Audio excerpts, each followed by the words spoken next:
A lot of people praise me for the vulnerability I show in my YouTube, and there was a previous video on this channel where I talked about this topic, but I want to revisit that, because while I really do appreciate the compliment, I'm not sure if that's the right word for this. Vulnerability has been popularized through the work of Brené Brown, and her work is brilliant and has helped hundreds of thousands of people, including me. And she describes vulnerability as uncertainty, risk, and emotional exposure. But that's a different meaning than we had for the word before. According to the Oxford English Dictionary, vulnerability is the quality or state of being exposed to the possibility of it being attacked or harmed, either physically or emotionally. Superman's vulnerability is kryptonite. It makes him weak and able to be harmed. But the things I talk about aren't vulnerability, they're just real. It's possible to be real and open and to emotionally bleed all over people because you haven't adequately voiced and healed that emotional wound yourself. But I don't think I'm sharing stuff in order to take pressure off myself. I don't feel pressure. The way I see it, I'm sharing things that I wish people had shared with me when I was younger. And I use examples from my own life to illustrate points in a message that I hope people might be helped by.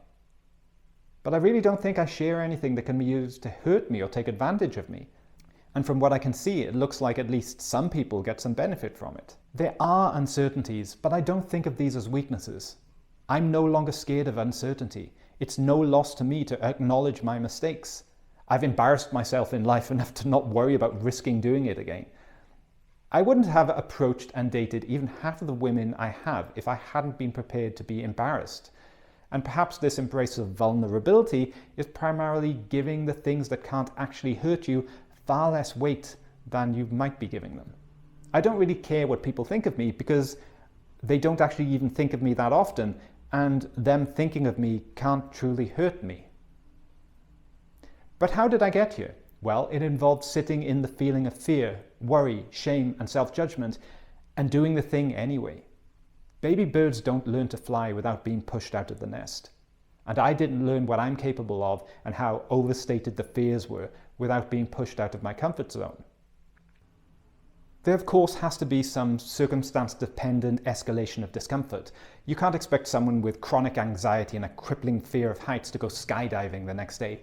But there definitely is a journey from one challenge to the next, more challenging step. In her book, Daring Greatly, Brené Brown wrote, "Vulnerability is not weakness, and the uncertainty, risk, and emotional exposures we face every day are not optional. Our only choice is a question of engagement. Our willingness to own and engage with our vulnerability determines the depth of our courage and the clarity of our purpose. The level to which we protect ourselves from being vulnerable is a measure of our fear and disconnection."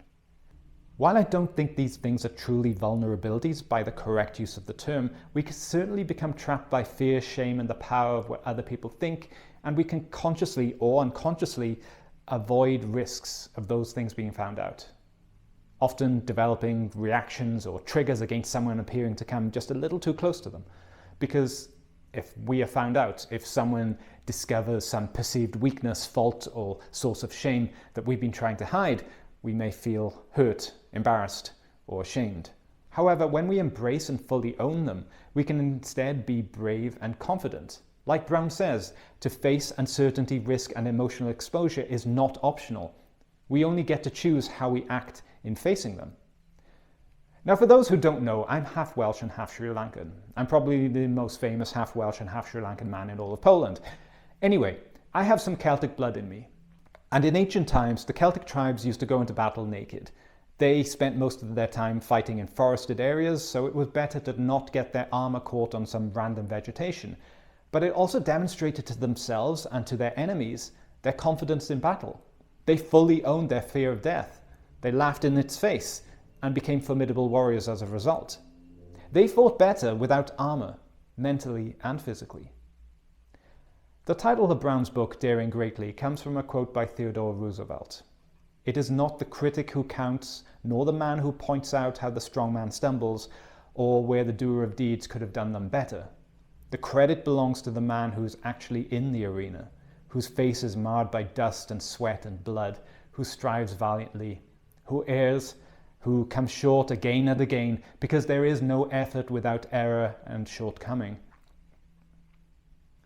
but who actually strives to do the deeds, who knows great enthusiasms, the great devotions, who spends himself in a worthy cause, who at the best knows in the end the triumph of high achievement, and who at the worst, if he fails, at least fails while daring greatly.